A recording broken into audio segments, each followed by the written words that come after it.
பரலோகத்தின் அரசியும் துயருருவோரின் தேற்றரவுமான வியாகுல அன்னையே, இதோ உமது பாதம் பணிந்து என் இதயத்தின் பாரங்களோடு உம்மிடம் வருகிறேன்.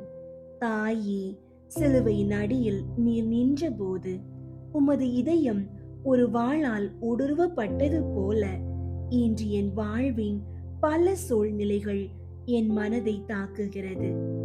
என்னால் மாற்ற முடியாத கவலைகளும் எதிர்காலத்தை பற்றிய பயங்களும் என்னை சூழ்ந்துள்ளன.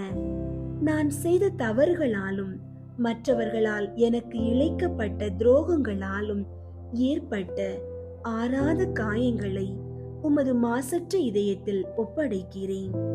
எத்தனையோ இரவுகள் நான் அழுத கண்ணீரை உலகம் காணவில்லை. ஆனால் ஒரு தாயாக நீர் அதை பார்த்து கொண்டிருக்கிறீர்.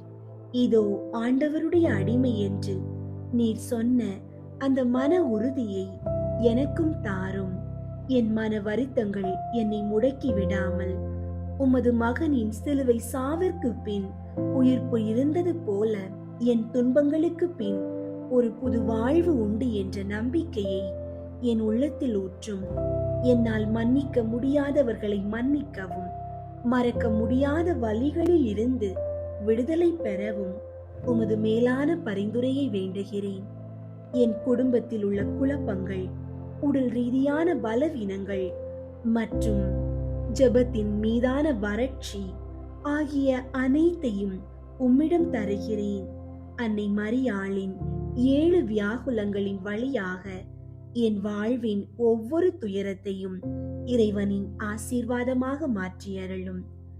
நீர் இறைவனின் பாதத்தில் எங்களுக்காக மன்றாடி கலங்கிய குட்டையாயிருக்கும் என் மனதை அமைதியான தென்றலாக மாற்றியருள வேண்டும் என்று உம்மை மன்றாடுகிறேன்.